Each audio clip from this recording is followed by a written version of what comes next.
Oke teman-teman, kita kembali lagi dan kita langsung aja bahas soal TKP. Tiba-tiba atasan Anda memarahi Anda tanpa alasan yang jelas. Yang Anda akan lakukan adalah A. Mendengarkan dengan sepenuh hati kemudian memberikan penjelasan dengan santun. B. Mendengarkan dengan seksama. C. Mencoba menerima kemarahan tersebut. D. Acuh tak acuh karena atasan Anda seringkali seperti itu. E. Merasa aneh karena tidak melakukan kesalahan yang dituduhkan. Silakan teman-teman jawab di kolom komentar ya.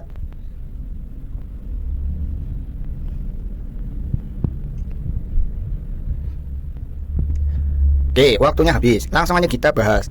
Untuk soal ini jawaban yang paling sesuai dan skor paling tinggi jatuh pada option A, yaitu mendengarkan dengan sepenuh hati kemudian memberikan penjelasan dengan santun. Nah, kenapa ini jadi skor yang paling tinggi? Kita lihat inti utama pada soal di atas yaitu tentang orientasi pada orang lain ya. Indikatornya adalah komunikasi ya teman-teman ya. Maka sesuai kasus pada soal tersebut, maka sebaiknya sikap kita yaitu mendengarkan dengan sepenuh hati kemudian memberikan penjelasan dengan santun. Apakah benar atau tidak kita melakukan hal tersebut? Nah, gitu ya. Kemudian untuk option B ini skor 4, mendengarkan dengan seksama. Nah, kenapa 4? Ya karena ini hanya mendengarkan saja, tidak memberikan sebuah penjelasan untuk menyelesaikan suatu persoalan atau suatu permasalahan. Sedangkan untuk option C skornya 3, yaitu mencoba menerima kemarahan tersebut. Dan untuk option D, ini skornya 1, acuh tak acuh karena atasan Anda seringkali seperti itu. Nah, ini kurang tepat ya teman-teman ya. Ini tidak menyelesaikan solusi. Kemudian untuk skor 2 jatuh pada option E, merasa aneh karena tidak melakukan kesalahan yang dituduhkan. Nah, ini juga kurang tepat ya. Kita lanjut. Jika Anda sedang cuti kerja, tiba-tiba atasan Anda menelpon Anda dan meminta Anda hadir ke kantor untuk mengerjakan tugas yang mendadak, maka sikap Anda sebagai bawahan adalah A. Mematikan ponsel. B. Memerintahkan staf lain untuk mengerjakannya. C. Meminta atasan agar tugas tersebut diselesaikan setelah Anda cuti. D. Mengabaikan permintaan atasan. E. Memenuhi perintah atasan dengan segera. Oke, silakan dijawab ya teman-teman ya.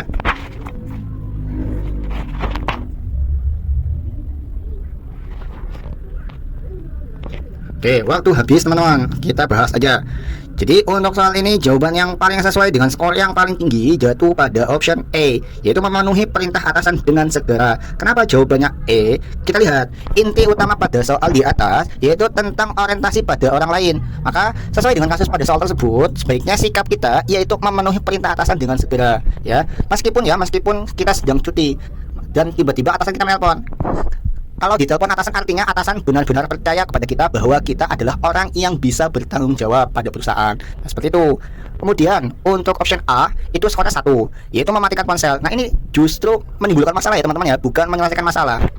Dan untuk option B ini skornya 4, memerintahkan staf lain untuk mengerjakannya. Dan untuk option C skornya adalah 3, yaitu meminta atasan agar tugas tersebut diselesaikan setelah Anda cuti. Nah, ini menyelesaikan masalah, cuman ini kan tugasnya itu mendadak ya, dimana di soalnya adalah tugas itu mendadak. Kemudian untuk skor 2 itu jatuh pada option D, mengabaikan permintaan atasan. Oh, ini juga kurang tepat teman-teman karena tidak menyelesaikan masalah. Dan untuk option E ini adalah jawaban yang paling tinggi skornya, itu memenuhi perintah atasan dengan segera. Ya gitu ya. Kita lanjut. Ketika Anda memutuskan untuk menjadi PNS, maka Anda akan A. Tetap menjadi produktif. B. Dipasung ide dan gagasannya. C. Tidak boleh sembarangan beropini lagi. D. Lebih banyak mencari aman saja. E. Tetap menjadi kreatif dan inovatif. Silakan teman-teman dijawab di kolom komentar.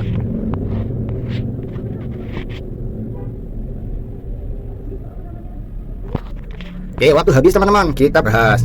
Jadi untuk jawaban untuk soal ini yang paling tinggi dan paling sesuai skornya adalah option E, yaitu tetap menjadi kreatif dan inovatif. Nah, kenapa? Kita lihat persoal. Ketika kita memutuskan menjadi PNS, maka sebaiknya kita ngapain? Nah, untuk menjawab soal tersebut, ini indikatornya adalah tentang profesionalitas dan kredibilitas ya. Kemudian ini juga tentang kreativitas dan inovasi teman-teman, tentang integritas diri lah indikatornya itu. Nah, maka sesuai dengan kasus pada soal ini, sebaiknya sikap kita yaitu tetap menjadi orang yang kreatif dan inovatif meskipun kita menjadi PNS ya, meskipun kita menjadi PNS. Kemudian untuk option A ini adalah tetap menjadi produktif ya. Kemudian option B dipasung ide dan gagasannya itu skornya 3. Untuk option C itu skornya 2, tidak boleh sembarangan beropini lagi. Nah, ini kurang tepat ya teman-teman ya. Dan untuk option D lebih banyak mencari aman saja, ini juga kurang tepat dan karena ini skornya 1 ya teman-teman ya. Dan untuk option A ini adalah jawaban yang paling tinggi skornya, yaitu skor 5, tetap menjadi kreatif dan inovatif. Kita lanjut. Ketika saya menjadi orang yang kreatif, maka orang lain akan A. merendahkan saya, B. menganggap remeh saya, C. menghargai saya, D. mengagumi saya, E. menakuti saya. Oke, silahkan dijawab teman-teman di kolom komentar.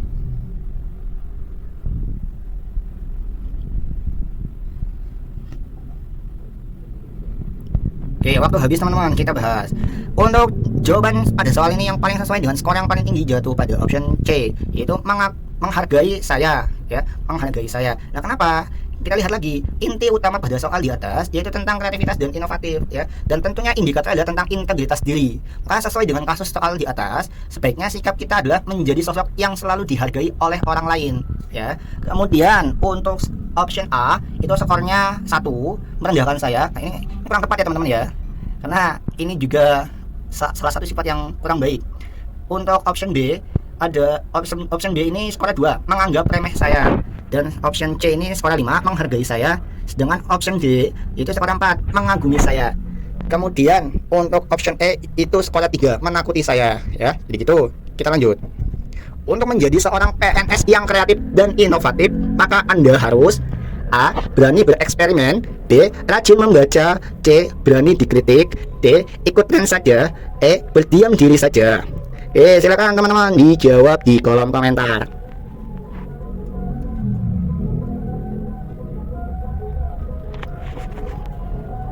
Oke, waktu habis teman-teman, kita bahas. Jadi untuk soal ini jawaban yang paling sesuai dengan skor yang paling tinggi jatuh pada option A, yaitu berani bereksperimen, ya. Kenapa? Sekali lagi, inti utama pada soal di atas yaitu tentang kreativitas dan inovasi, yang mana indikatornya adalah tentang integritas diri.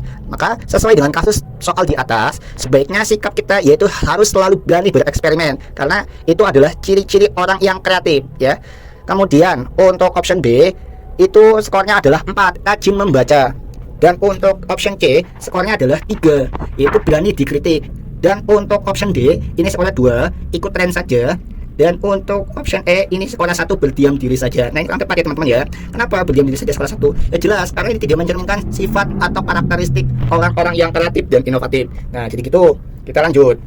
Ketika hendak berangkat ke kantor, tiba-tiba motor yang Anda parkir di depan rumah hilang. Maka sikap Anda adalah A. melaporkan kehilangan sambil menyampaikan ke atasan, B. meminta kerabat dan para tetangga untuk mencarinya, C. membiarkan polisi yang mengurusnya, D.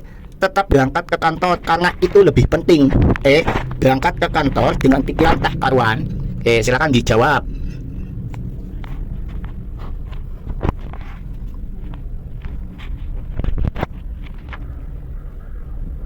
Waktu habis. Kita lanjut. Jadi untuk soal ini jawaban yang paling sesuai dan paling tinggi skornya jatuh pada option A, yaitu melaporkan kehilangan sambil menyampaikan ke atasan. Nah, kenapa option A ini skornya 5 atau paling tinggi? Karena inti utama pada soal di atas adalah tentang komunikasi, ya, tentang komunikasi dan tentang profesionalitas, ya. Maka ketika Anda berangkat ke kantor lalu tiba-tiba motor Anda yang diparkirkan di depan rumah itu hilang, maka sebaiknya adalah Anda melaporkan kehilangan dahulu sambil menyampaikan ke atasan bahwa Anda sedang kehilangan motor dan akan kemungkinan telat sampai kantor atau tidak hadir di kantor. Nah, intinya adalah saling komunikasi teman-teman. Dan untuk skor 4 itu jatuh pada option C, membiarkan polisi yang mengurusnya. Kemudian untuk skor 3 atau poin 3 itu jatuh pada option D, tetap berangkat ke kantor karena itu lebih penting. Yang tepat juga ya teman-teman ya, nggak menyelesaikan masalah ini. Kemudian untuk skor 2 atau poin 2 itu jatuh pada option E, berangkat ke kantor dengan pikiran tak karuan. Nah, ini kurang tepat ya teman-teman ya, karena yang harusnya pikiran ke kantor itu plong, fresh, seger, malah pikiran tak karuan. Nah, ini kurang tepat. Sedangkan untuk skor 1 itu jatuh pada option B, meminta kerabat dan para tetangga untuk mencarinya. Dan begitu ya. Kita lanjut. Suatu ketika Anda mengikuti lomba menulis esai namun hanya mendapat juara ketiga, maka sikap Anda adalah A. menyesal kesalahan, B. mempersiapkan diri lebih baik lagi untuk ikut lomba menulis selanjutnya, C. menyalahkan keadaan, D. puas dan bangga, E. biasa saja. Silakan teman-teman dijawab di kolom komentar.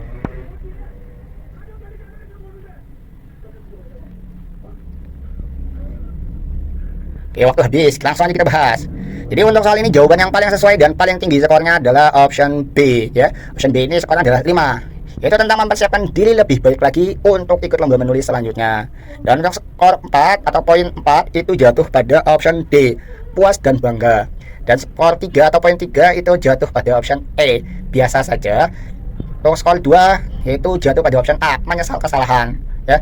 Kemudian untuk skor 1 tentu saja jatuh pada option C, menyalahkan keadaan. Nah, gitu ya. Kita lanjut. Ada tamu yang terlibat pertengkaran dengan tamu lain di penginapan milik Anda. Melihat hal tersebut, yang akan Anda lakukan adalah A. Mengusir mereka, B. Meminta satpam agar melerai keduanya, C. Langsung melaporkan pada pihak yang berwajib, D. Mengajak mereka untuk menyelesaikan masalah di ruangan tertentu, E. Meminta ganti rugi karena telah membuat kegaduhan dan kerugian. Oke, gitu. Silakan teman-teman dijawab di kolom komentar.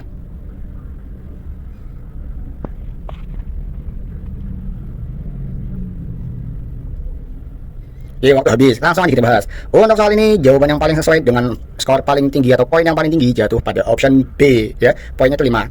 Option B ini adalah meminta satpam agar melerai keduanya. Oke, kayak gitu. Jadi, kenapa option B ini skor 5?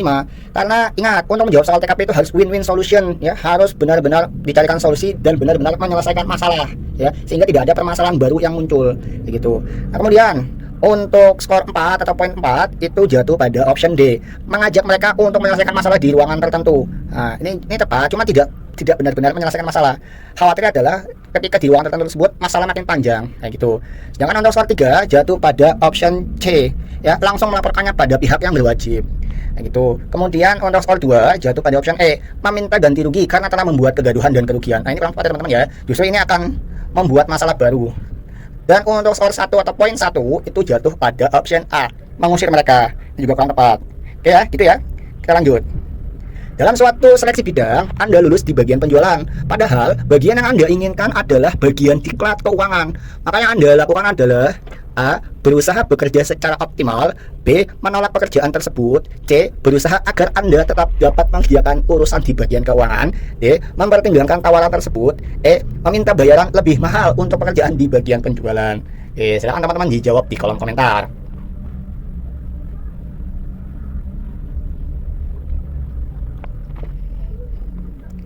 Oke, waktu habis teman-teman, langsung aja kita bahas. Jadi untuk soal ini jawaban yang paling sesuai dan paling tinggi poinnya adalah option A, ya. Option A ini poinnya itu 5. Berusaha bekerja secara optimal. Ya, kenapa? Kita lihat inti utama pada soal di atas yaitu tentang profesionalitas dan integritas diri, ya. Sehingga ketika kita diterima di pekerjaan apapun, di bidang apapun, meskipun tidak sesuai dengan kita, maka yang harus kita lakukan adalah bekerja secara optimal, ya, kayak gitu. Kemudian untuk skor 4 atau poin 4 itu jatuh pada option D, mempertimbangkan tawaran tersebut. Oke. Dan untuk poin 3 jatuh pada option B, menolak pekerjaan tersebut. Nah, ini kurang tepat ya teman-teman ya. Kemudian skor 2 jatuh pada option C, berusaha agar Anda tetap dapat mengerjakan urusan di bagian keuangan. Dan untuk poin 1 jatuh pada option E, meminta bayaran lebih mahal untuk pekerjaan di bagian penjualan. Nah, ini justru kurang tepat ya teman-teman ya. Gitu.